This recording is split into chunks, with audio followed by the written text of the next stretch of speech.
Knicks in Atlanta this afternoon. OG Anunoby, his 9th straight game with at least 20. He went for 24. Karl-Anthony Towns, 30 and 11. 19th game this year with at least 30 and 10. That's the third most in Knicks history. And the Knicks win with ease this afternoon, 121-105. Standings now in the Eastern Conference. What's it all mean? It means if the Knicks win at home tomorrow night against Phoenix and the Pacers tomorrow night lose to Denver, the Knicks will clinch the 3rd spot in the East. Their magic number is down to 2. Great to have you with us from our Delta MSG studios. Bill Pito along with Alan Hahn. Here is how dominant the Knicks were this afternoon. Alan, the Knicks didn't score a single field goal in the 7:50 of the game. In the final 7:50 of the game, not a single field goal, and they still won by 16 points. Yeah, there was one point in the game where the PA announcer in Atlanta was yelling, defense, and it was like, bless his heart, because the Hawks were saying, no, we're not going to play defense. I told you the stat to watch was the fact that Atlanta came into this game giving up over 120 points in 5 straight games. Make it 6 now. And the Knicks had 120 points with 7:54 to go in the 4th quarter and only scored 1 more point the rest of the game as they were, just trying to get through this game knowing that this is the first game of a back-to-back. Absolute dominant performance for them offensively. And, man, that second quarter for them must have felt good because their offense without Jalen Brunson has sputtered a little bit, but it did not in that second quarter. Knicks in that second quarter, Allen, outscored Atlanta 40-22. They go on a 21-3 run, and in that second quarter, went 7 of 9 from downtown. Yeah, they just got scorching hot. You heard Karl-Anthony Towns tell the guys in his walk-off interview that, we're trying to overpass sometimes, and that could be a problem. Instead of passing up good shots, we're taking them. But the ball movement was good. Now, full disclosure, the Hawks' defense was awful, like pathetic, bad. They have no rim protection, and the Knicks were smart enough to recognize that. But the 3-ball, like you mentioned, Bill, was something that in the post-All-Star break, they have not shot the 3 well. But in this game, they got into a rhythm. Karl-Anthony Towns hit a logo 3 at one point in that first half and in that second quarter. But the ball movement was good. Landry Shamet still continuing his rhythm. And, boy, the Knicks really just were rolling offensively in that second quarter. Their highest first half of the season at 78 points and never looked back. Look at the numbers. Another game in which they've recorded 30 assists. What are they, 24 and 3 24 and 3. Last year they had only 10 total games. Yeah, now 27. With 30 assists. Now they have 27. The ball movement's been a staple of their play all year. There are your numbers. Knicks scored only 13 fourth-quarter points and still ended up with 121. Yeah. Another big game for OG Anunoby on the offensive end. I mentioned his 9th straight game with at least 20. He went for 24. And, again, we'll go, since the All-Star break, because a lot of people want to look at again, 9 straight games. So you look at that bracket, and he's shooting 50, 40, 90 in those 9 games. But I'm telling you, this is not just something that occurred because Jalen Brunson is out of the lineup and he's getting more shots and more looks. If you are watching since his foot injury, when he came back from that, post-All-Star break numbers for him are phenomenal. He is averaging over 21 points a game in 22 games since the All-Star break.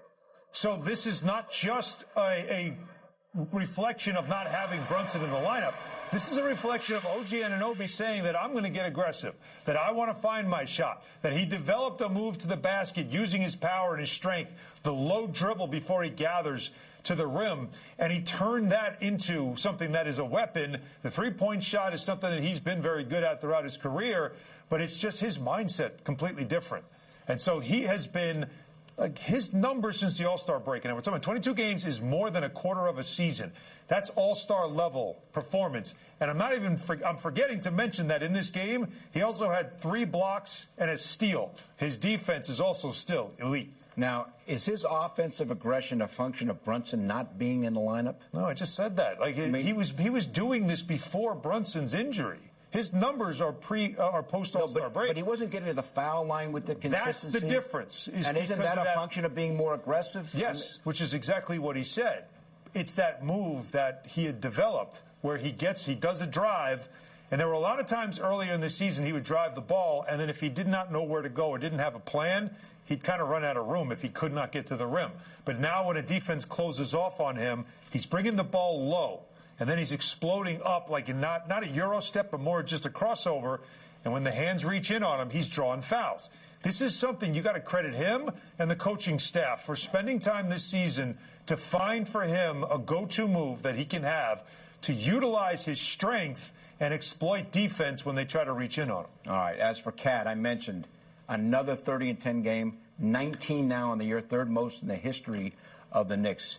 You look at the way he's put these numbers together, and this has been a tremendous first year for him. An all-NBA season. It'll be his third this year that he'll be all-NBA. There's no question that he'll be a second-team or third-team all-NBA selection. And for Karl-Anthony Towns, like, if you don't have a strong big man, you have no chance. You know, they don't have Clint Capella playing. That was a logo 3, by the way. They don't have Clint Capella. You know, Akonwu is about 6'8", 6'9". Ricochet is, 115 pounds. They don't have enough for a guy like him. And when he gets into rhythm offensively, he loves to pass the basketball. But this is the kind of stuff that happens where he just overpowers you. He knocked down only a couple of threes, but a lot of his damage was done right around where we're showing you in the paint. Little slips, little cuts, little finishes, a bunch of and-ones. He got to the free throw line 9 times, 8 of 9 for the free throw line. This is just Karl-Anthony Towns just being a dominant player and recognizing that the opponent has nothing for you on this night. He can't guard me, and he had that kind of mentality, and he made sure to attack, and the Knicks made sure to keep feeding the big man. Very good possibility that Jalen Brunson returns tomorrow at home against Phoenix. If that's the case, the Knicks would go 9-6 without their captain. If I told you in early March that they go 9-6 without Jalen Brunson, I think you'd say, where do I sign up for that? And if you look at some of the games, they could have won 10. They could have won 11. There are a couple of games that they do feel like that they gave away that they could have won. But still, to survive this time without Jalen Brunson, who is an all-NBA player, he's an all-star, a superstar, your leader. To be able to survive these games with a winning record says a lot about how much they have on this roster. And now they've got a week, if they can get him back in the lineup tomorrow, to reacclimate him to the offense and figure out some things now that Mikal Bridges, another 20-point performance, very efficient. So those guys, the two wing players, have really emerged, and it's now for Jalen Brunson to figure out not how am I just going to play my game, but how can I fit my game now and let these guys still continue to cook. I also need to mention Josh Hart, 1 rebound shy of his 10th triple-double of the season. Tom Thibodeau now 4th all-time in wins in Knicks history. The win today allows him to pass Pat Riley. We'll hear from the Knicks coach when we come back after this. 5 games left, beginning with tomorrow night's home game against Phoenix. A little bit earlier than normal, 6:30 pregame game at 7. Knicks beat the Hawks this afternoon, 121-105. Tom Thibodeau's postgame comments, as always, presented by Chase. Yeah, just all around solid on both ends. I thought the defense got us going, and then we got into the open floor. We got some easy baskets, and guys did a great job of making the extra pass, and we had good rhythm shots off of that. Yeah. Well, what did you think about the defensive effort that you guys put forth in terms of just the start? I don't think any starter scored more than 16 points. Just what did you see in terms of? Yeah, just tied together, and I thought a good aggressiveness on the ball, and then good help, and then great effort, a second and third effort. And that, when you're defending, Trae Young, it requires you to do more than one thing, and you got to fly around. And I thought we did that. And then I thought the rebounding was good. And then you're concerned about them because they're so disruptive defensively. And kind of with that, it seemed like you guys wanted to force everybody else except Trae to beat you guys. I think Niang led the team in shots at one point. Is that kind of what you're referencing to, and having to be tied together and making sure that? Yeah, and we were concerned about LeVert and Niang off the bench. And if you don't pay attention, they could do a lot of damage. So and that team is an outstanding offensive team. And so if you let your guard down at all, they can get 10 in a minute real easy.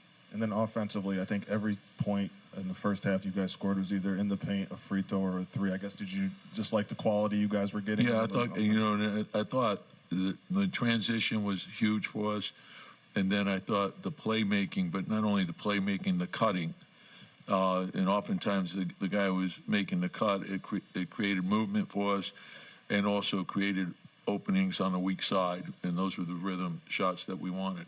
When a guy like Josh Hart is only a rebound away from a triple-double, does that go into your mind whether you take him out? Well, yeah, it does. And he had a terrific game, and obviously, but, for me, that's a no-win situation because if I leave him in, he's going to be upset about that. If I take him out, he's going to be upset about that. So I said, what the hell? I'll take him out.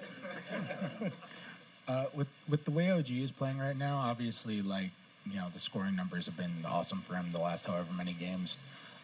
Once Jalen is back, whether it's tomorrow or another day, obviously his style is going to have to change somewhat. Is there anything that he's done during this time with Jalen out that you feel like? No, and the notion of all that stuff is just it's white noise. The game tells you what to do, So, whose shot is it in transition?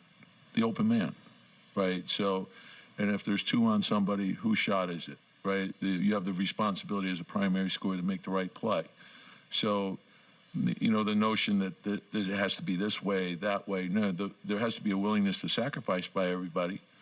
The team has to come first. What's best for our team? What gives the team the best chance to win? And that's all everyone should be thinking about. They shouldn't be thinking about who's doing this, who's doing that. That's not the way this game works. If you care about winning, that stuff shouldn't matter. I guess I mean less about like who ends up getting the shot and more about, for example, like he's spending less time in the corners now. He never spent exclusively. Like, that notion's a bunch of garbage. And I'll tell you another thing. I value the corners a lot more than most people because I know that's the most valuable spot on the floor. And so he's all over the floor. And that's the way he's scoring. That's the way everybody's scoring. So if you have a drive, pass, who's supposed to be in the corner? Right, it's driving kick, and if you're cutting and you're moving without the ball, which is what you're supposed to do, right? If you push the ball up, your first responsibility is to create pace. Your second responsibility is to create movement, and everyone's supposed to read the man in front of them. So if you're reading the man in front of you and he cuts, then you replace in front, right? So that's the way this game works. So that's a bunch of excuse making, and that's the way I see it. Tom, you officially passed Pat Riley for fourth place on the franchise wins leaderboard. I know you touched on it not too long ago, but is there any significance of that number? No, and I think all the individual stuff, it's a byproduct of a team working together. So I've had a great team and I've got great players. It's a great organization. So you share in all that stuff, as a group. As far as Pat Riley, he's an unbelievable, probably the best to ever do it. And, I was fortunate to be with Jeff, and Jeff I put up there with anybody. And so, and those guys had great impact on my coaching philosophy. So, and of course, Red Holtzman and all the guys that, have been here. It's an honor to be the coach here. You were coaching for you, but you're sort of like a part of Pat Riley's coaching for you. Yeah, I'm a mutt. I've been I've been around a lot of people that have had great influence on me. And not only, and obviously, the head coaches, but a lot of assistant coaches have had great impact on me as well. Like guys like Ron Adams or Brendan Malone. Those guys were phenomenal. I worked with Steve Clifford and Andy Greer, all those Jeff Nicks and Don Chaney. Everyone impacts you, and it's not just them. It's the people they work for. Like Brendan Malone worked for Hubie Brown and Chuck Daly, and Jeff had worked for, Pat Riley, Don Nelson, John McLeod, Rick Pitino, right? So you're stealing from everybody. So I think I felt I was very fortunate. And Bill Musselman had great impact, Jerry Tarkanian. I've been around some of the all-time greats in the history of the game, and that's good fortune for me. I think also. Thank you so much. Just want to speak to or ask you about the efficiency you guys have on offense. I mean, as you guys are rounding the form, heading into the playoffs, you guys were unbelievably efficient tonight. What went into that, and how important will that be going forward as Jalen comes back? Well, I think it's huge. I think, and to succeed in this league, you have to do it together. No one could do it. You can't win at the highest level in this league individually. You have to do it collectively. So everyone has to be a willingness to sacrifice. I think offense is about execution, right? So everyone has a job to do. You have to go out there and do your job, and you have to help each other. And then the game, are they blitzing somebody? Are they double teaming the post? Are they coming from the baseline on Cat? And how can we take advantage of that? And how can we create advantages from that? And everyone works together and hits the open man, pass up a good shot to get a great shot. But that willingness to be unselfish and play for each other is huge. Thanks, yeah, thank you. Yeah. All right, so the issue with Anunoby's production with and without Brunson is not something that the coach thinks is important because what matters is winning the game. Not that he doesn't think it's important. He doesn't want to hear it. That's what it's about. I mean, OG Anunoby has about 4 shots more per game post-All-Star break than pre. So he's being more aggressive. He's looking for his shot. But what Tom Thibodeau's trying to say there is he doesn't want to hear about who's getting shots and who's not, when it really should be about who's open and who's not. If you're open, you get the shot. That's how it's supposed to work. You hear this all the time from coaches. So I think why you heard him raise his voice a little bit there is that this isn't the time of year to start talking about who's getting shots and who's not. It's about the collective efficiency of the offense and making sure that all of your shots are quality shots, not forced because I got to get mine. All right, so we'll see how things work out when Jalen Brunson comes back. And again, that very well could be tomorrow at home against Phoenix. MSG 150 is next. LeBron and the Lakers in action last night. We continue on the postgame show as the Knicks once up by 34, beat the Hawks 121-105.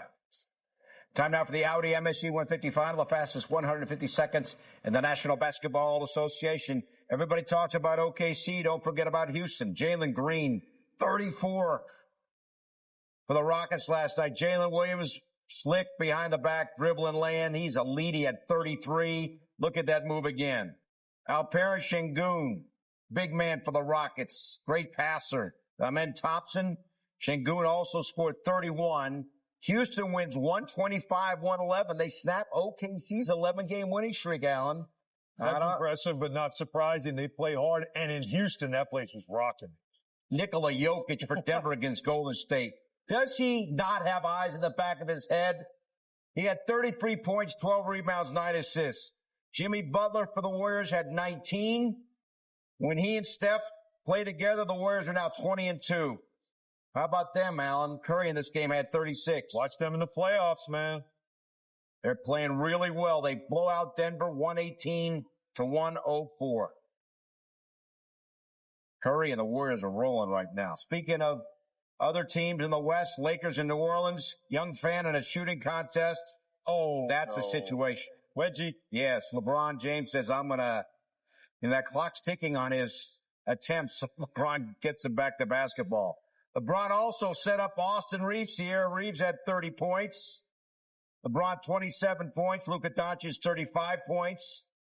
And then Reeves in transition, going to find LeBron. Lakers win 124-108. Right now they are third in the West. Young fan loving this. That was a great sequence for the Lakers as they are victorious over New Orleans. Lakers, Warriors first round. Would you sign up for that? Yes, that would be fantastic. Dallas and the Clippers. Don't forget about the Clippers. Bogdan Bogdanović and Drew Eubanks. Clippers win it 114-91. They're in a 3-way tie for 6th. That's obviously a huge battle to avoid the play-in. Clippers have won 10 of their last 12. Josh Hart, 1 rebound shy of another triple-double. His post-game comments coming up as the Knicks beat the Hawks 121-105. Knicks host the Suns tomorrow night. We're on the air. Pre-game 6:30, game at 7. Knicks beat the Hawks today. Trae Young scored only 16. Averages 27 against the Knicks this year. Here's Josh Hart on how they defended Trae Young. Obviously, he's a hell of a player. We just try to make it difficult for him, get him off the ball, and have other guys do the playmaking and getting shots up. So Cat did a good job in the blitz. Kel always, he's been doing a great job on him all year. That was the kind of game plan, and we executed it. Tibbs passed Pat Riley for most wins. Well, not most wins, for 4th most wins in franchise history. Just what do you think? Or what do you make of that? Yeah, it's dope, man. It tributes to obviously the talent that he has in terms of coaching and success. Also shows the stability that the franchise has with him and needs with him. So that's a great accomplishment for him, and hopefully we can keep going up. What do you think he brings that makes him, I guess, different from coaches that have been there in the past or coaches that you played for? I don't know. His preparation is top tier. Sometimes you would like him to get out the office and enjoy life a little bit. He has an amazing house, so sometimes you want him to at least go home and enjoy his house. But just the preparation, his dedication to excellence and to the process. He's not just he doesn't believe winning starts at 7 or 7:30 when the game starts. He believes winning starts in December. So that's really what he brings. All right, back now from the corner of the three, presented by Michelob Ultra Superior Light Beer. Again, Tom Thibodeau now 4th all-time in Knick coaching wins. Today's win passes him over Pat Riley. And again, the hallmark is the way these guys are prepared to play. And they were prepared for this game. First of all, he's going to be 3rd next season because he's not far behind Jeff Van Gundy, who's 3rd. So this is how. So that only 2 people above him are Red Holzman and Joe Lapchek. But what Josh Hart was talking about being prepared, the Knicks had 2 days off, and they prepared for this game, and they did a great job against Trae Young, as Hart was talking about. And Hart, as you can see with this team also, all the little things that he does on display as usual with his near triple-double. Once again, his ability to rebound, we know. You see him knock down shots, which is going to be very important for him come playoff time. These type of shots, he's going to get a lot of them. And so he's got to get himself comfortable. These are the ones you don't expect nearly as much, but that's when you know he's feeling good, when he takes a stop and pop kind of a shot. But he does everything, and that also includes playmaking. It's why he almost got to his 10th triple-double of the season. But I really love what he said, though, about Tom Thibodeau and the preparation, and that it doesn't start at 7:30. It doesn't even start that day. It starts in the summer. It starts with your daily habits, and that's something Tom Thibodeau brought to this organization. And Hart, very efficient for his points. 5 of 8 overall and 2 of 2 from downtown. OG Anunoby, another 20-point game. He had 24. His post-game comments when we come back after this. Knicks are home to take on the Suns tomorrow night. Second of a back-to-back. 6:30 pregame game at 7. OG Anunoby, 9th straight game with at least 20. Goes for 24. Here he is now in the post-game locker. We were super aggressive, Cat was out there aggressive, causing the dude to pick up his dribble. Trae was picking up his dribble. We were forcing turnovers, just being active in passing lanes. I think every one of your guys' points in the first half were in the paint, free throws and threes. Is that kind of just a testament more to defense turning into offense and to just ball movement? Yeah, for sure. Ball movement, getting good shots, making the extra pass, and just turning down a good shot to get a better shot. When you have a back-to-back, what do you do the night before, the night after a game, and then the morning? How do you see recovery change? What do you do? Try to recover the best you can. Try to sleep the best you can. And same thing in the morning, and then just see how it goes. It seemed like everyone who shot 3 tonight was knocking it in. I mean, do you believe in those things being contagious and infectious? Yeah. And we have a lot of great shooters, Landry really shoot, DeLon can shoot, Cam can shoot, everyone, Cat, Kale, Josh. So we have a great team of shooters, so everyone shoot with confidence, and it's contagious. Were you expecting to come back into the game and you guys were up 24 with less than, I think, 4 minutes left or whatever that was? No, I knew I might come back in. I always want to play, so we'll see, yeah. Another great game for Anunoby. The bar is open for another couple of minutes, and then we'll be back with more right after. You going to give me a drink? Hard to believe, but Alan, 5 games left. 1 week. Phoenix, national TV, Boston, Detroit, home against Cleveland, and then wrapping up a week from tomorrow at Brooklyn. And then the expectation is they play in the first round of the playoffs on the 19th of the 20th. How important is that week off going to be? It's huge. It's all for rest, preparation. You'll know your opponent. You're getting ready for it. Those are the types of things that make it, important to get that time off.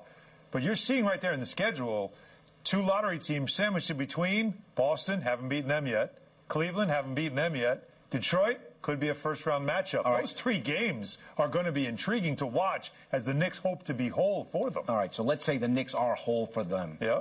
Do you read into what we potentially might see in those matchups? Absolutely not. No.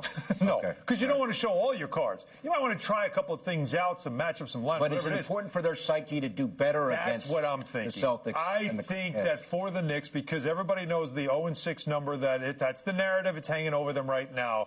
Can you at least just get that out of the way so that if you do get to a second round and you do see Boston, that you don't have to have that conversation about, hey, you haven't beaten them yet. So there is going to be some importance to that game Tuesday night in the minds of the Knicks. Maybe not for the minds of the Celtics, but there is something for the Knicks to prove to themselves, if anything, especially in front of their own fans. But you got to take care of tomorrow night first. You don't overlook that game. Get to win number 50 on the season. All right, so tomorrow night, indeed, Knicks are back home. Phoenix in town, pregame 6:30, game at 7. so a half hour earlier than normal. You can also stream our coverage on MSG Plus now in the Gotham Sports app. Up next year on MSG, it's MSG Shorts. All Knicks in Atlanta. Cat goes for 30 and 11. Knicks blow it open in the second quarter. OG Anunoby, 24 points. DeLon Wright, another double-figure game. And the Knicks and Tom Thibodeau beat Atlanta 121-105. Thanks for watching, everybody. Have a great night. We'll talk to you tomorrow.